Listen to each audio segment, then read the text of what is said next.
now, a powerful moral voice has once again entered Nigeria's political conversation. The Catholic Bishops' Conference is warning that Africa's largest democracy is drifting deeper into insecurity, economic sabotage, and what it calls a troubling decline of democratic values. In a strongly worded communique issued here in Abuja, the bishops did not just raise alarm, they pointed fingers at leadership and at politics driven, they say, by power, not purpose, and at a system where institutions meant to protect democracy, from the Electoral Commission, INEC, to the judiciary, are increasingly viewed with suspicion. They speak of massacres and mass burials, of terrorists emboldened, of voters staying away in record numbers, and of a nation rich in resources yet crippled by corruption and poverty. Even more striking is the suggestion that delays in prosecuting terrorists or reintegrating so-called repentant fighters risk creating the impression of complicity.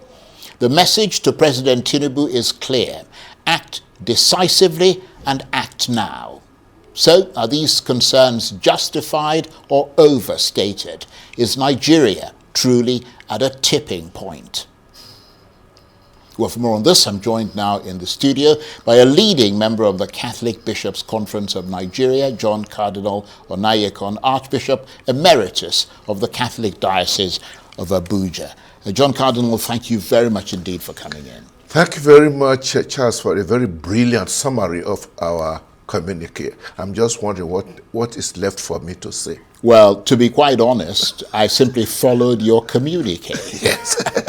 So the brilliance goes to you. Thank you. And your Bishops' Conference says Nigeria is drifting into insecurity, economic sabotage, and democratic decline. Is this country already mired deep in crisis or approaching one?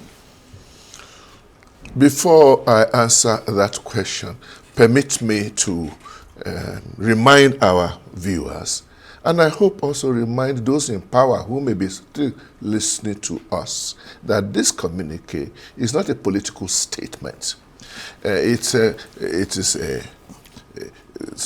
document that was fashioned with a deep love of Nigeria in mind, with honesty, and I also say with deep Christian faith. Imagine a group of almost 70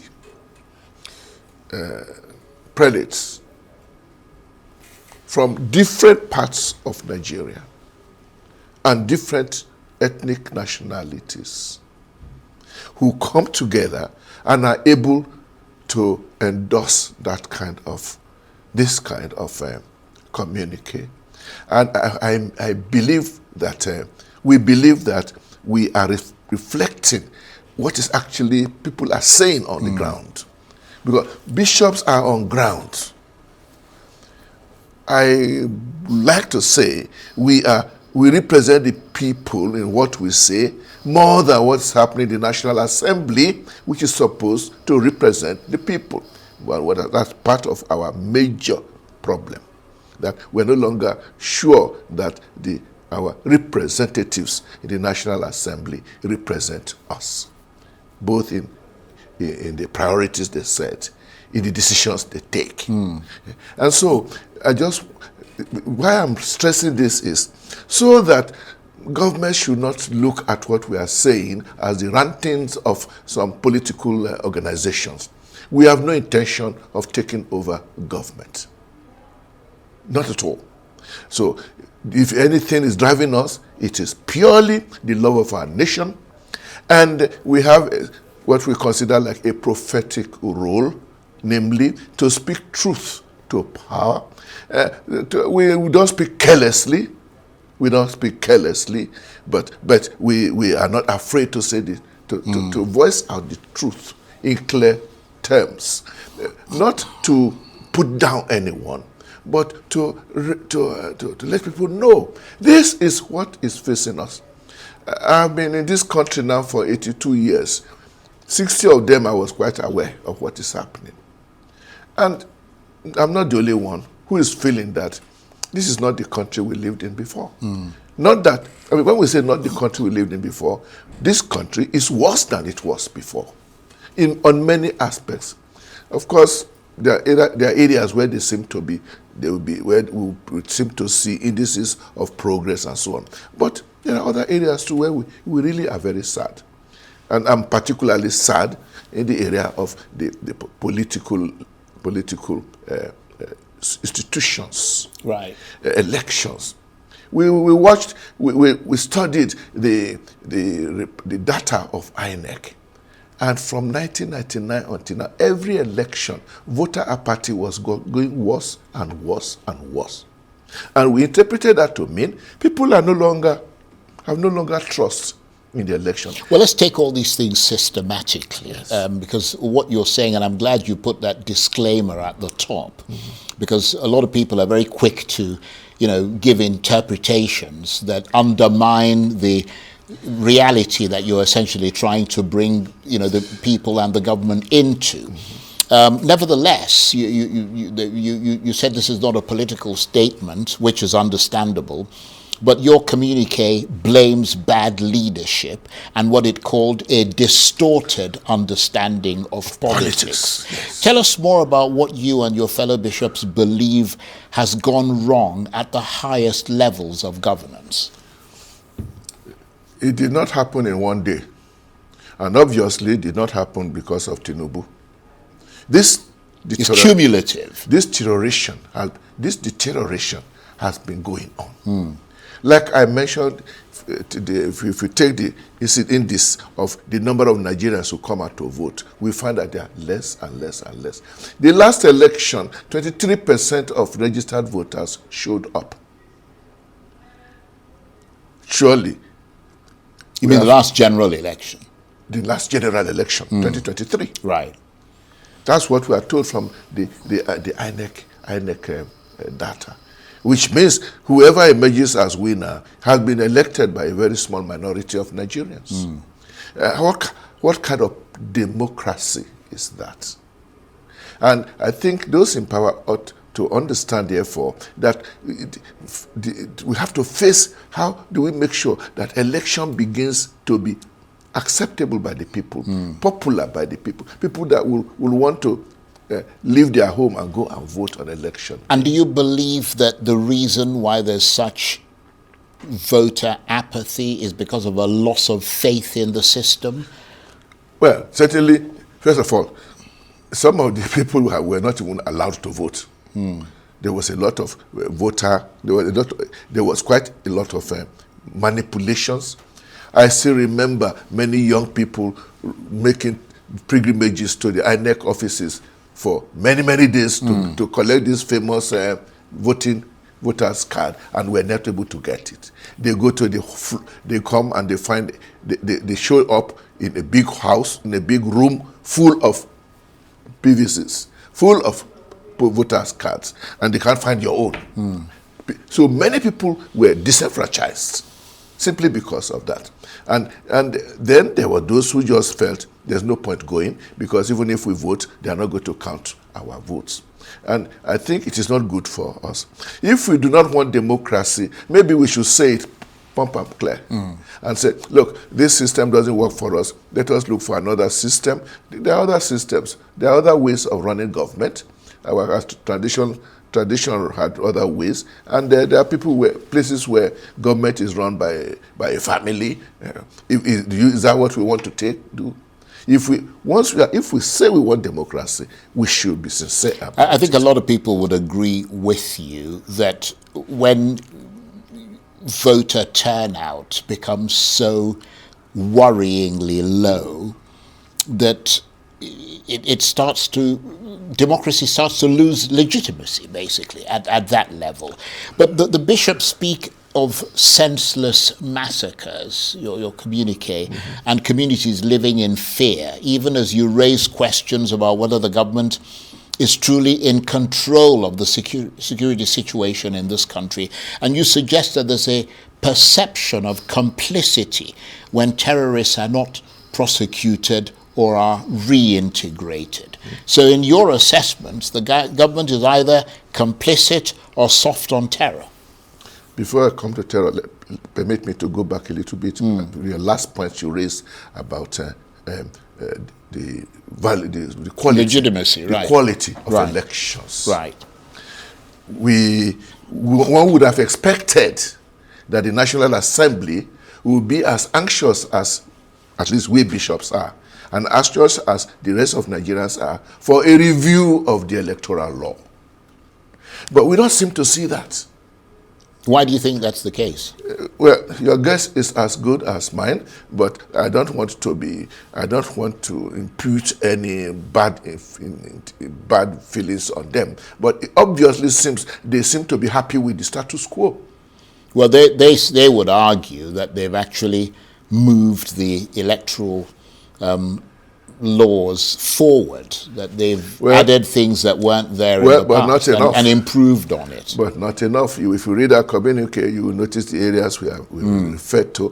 For example, we refer to how do you ensure that an incumbent government that is also a party in the election, how will you ensure that that kind of government can conduct a free, fair, and impartial election?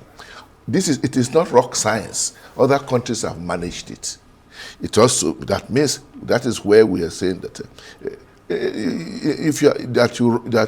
when the government in power controls every institution of the state, in order to have an advantage in this context that is between I don't know what and who, then we are not really serious about wanting to allow the will of the people to prevail.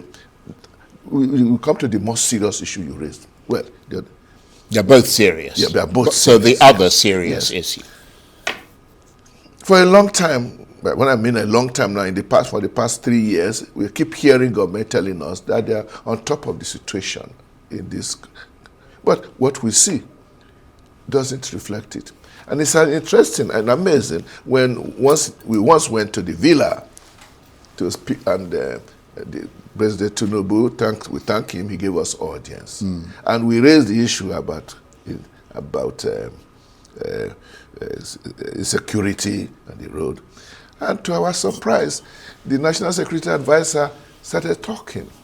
And he was talking, we were all looking at each other, because he said and telling how much progress they have made, how successful they have made, how safe the country now is. And we're asking, is that the same country we are in? No. So we have been hearing this, the government feeling that they must, by all means, keep telling us that not only this is the best they can do, but this is the best we can have. A bit like Animal Farm. It sort of reminds you of Boxer. Yes. Yes, but I'm glad sitting there and wondering what are the pigs talking about. As you notice, our communique raised this issue that we thank God, we commend the fact that finally, the government seems to admit that they really are not coping, because the vague and the movements we are seeing about reaching out to foreign nations to help us with that means that we need help, but that creates its own problem. Well, I mean, you acknowledge some steps by President Tinubu, including declaring a security emergency, but you said the results remain grim, and I know that you talked about structural failures. We were expecting that when the declaration was made, that there's a declaration of emergency against insecurity, we're going to see a definite change of attitude. That the terrorists will be hunted down. Yes, put on the back foot. Will be hunted down and removed from us, and that we begin to see some action. But we didn't see anything. It's only presidential declaration, and we do not think that Nigerians are asking for too much. Yes, and of course this has to be, as you pointed out, multifaceted. Yes. It's not just one thing. It's several things that have to be done at the same time, which was the whole idea of it coalescing around a security emergence. We ought not to be living in a country where killings are going on, where villagers are not safe, where even the people in power are not safe. Because I challenge any of them to jump into his car and drive to his village without security. Which means this is not as it should be, and we cannot continue like this and let no one tell us that there is no other way out. And you pointed to illegal mining. I mean, I'm talking about things that, everything that has to be done at the same time. You talked about oil bunkering, illegal mining as funders of insecurity. And you also criticized continued food importation. Is this a failure, all these things of policy or of political will? Charles, when we were trying to, as you know, with a group of 70 bishops trying to come out with a communique, everybody with brilliant ideas, so many things came out. We had to pick and choose which we are going to even mention. You had to edit. Yes, just mention. Which is what we do here every day. That's what has come out here in the various areas. The mining thing, which for a long time we did not even know about. Nigerians are now hearing that there are people who are doing brisk, large business, cutting away our mineral resources apparently without any government control. Here, bunkering is even better because at least in bunkering, the oil, it is understood that the petroleum resources goes through a particular channel, through NNPC. We are wondering what's happening to we are just hearing that there are people who have been making billions from our natural resources without any accountability. Yeah. And certainly not without the complicity of those who ought to stop it. Quis custodiet ipsos custodes, we say in Latin, meaning who is going to look after the guardsman himself. When those who regulate are not doing their duty, where do we stand? And it's not only that mining is depriving Nigeria of our natural resources. It is also destroying our environment. It is destroying communities. The latest, what we do know now is that a lot of these attacks, which ends up displacing villagers, is to make room for large-scale mining. How can that be happening in a civilized nation? It is difficult for us as bishops to believe that those who are in charge of our affairs are not aware of this. Well, a new police inspector general has been appointed. I don't know whether that has anything to do with any of these things. Before that, this issue of food, it worried us. Many bishops who come, especially from this north, are saying farmers are now in trouble. They went out to plant. By the time their crops, rice, beans, whatever, comes to the market, the prices have come down. And it is reported, it is alleged that the fall of price is a political gimmick, that government flooded the market with imported food. If that is true, then it is the wrong decision to take, because if government flooded the market with imported food, that means our money is being spent to go and buy imported food from abroad, thereby supporting those who produce those things. As that money should have been given to our farmers to reduce the cost of production of their food, reduce the cost of fertilizers, to give them free, just give them everything that is necessary. To support agriculture. So that they can produce our own food. Well, let me say this because we're running out of time. John, you were asking another question. John Cardinal, what I was going to ask you is this. If you had the president's ear tonight, what are the 3 immediate actions, or 3 or 4 or whatever, you would demand that he take tonight?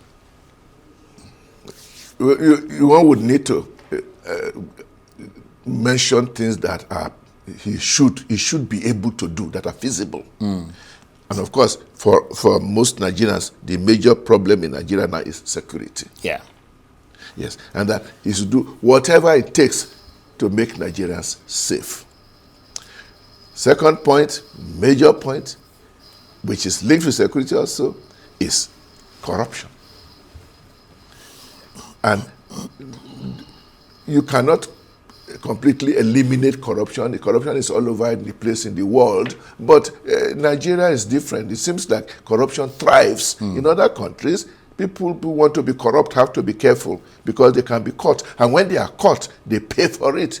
But here in Nigeria, it seems that those who are corrupt always get away with it. Always get. It's not correct. It's not right.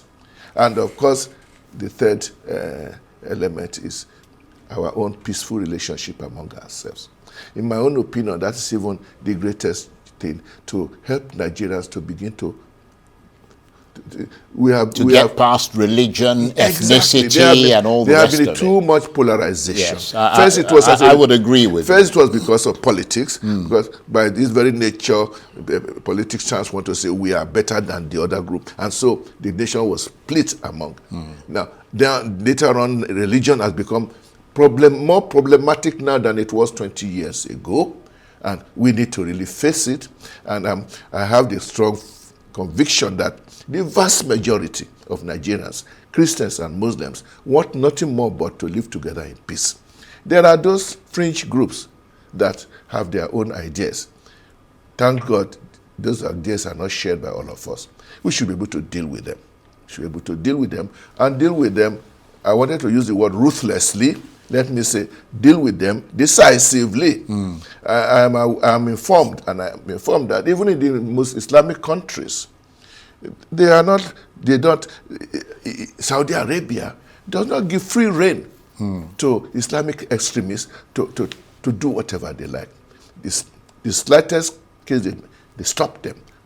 And why can't we do the same here? Indeed. Yes. And on that note, I want to thank you very much indeed. It's always very inspiring and hopeful listening to you. John Cardinal Onaiyekan is the Archbishop Emeritus of the Catholic Diocese of Abuja and a leading member of the Catholic Bishops' Conference of Nigeria. Thank you very much. I hope you realize that our communique ended on a note of hope. Yes, it did end on a note of optimism. It looked at faith, hope, and the way forward. And we're telling everybody, get ready 2027, come out en masse and vote. Right. And the message is that a better Nigeria is possible. Yes. Okay. Thank you very much indeed. Thank you That's very it much for this edition of Arise Prime Time. Join us again tomorrow from me and the entire team here in Abuja. Bye-bye, and thank you for watching.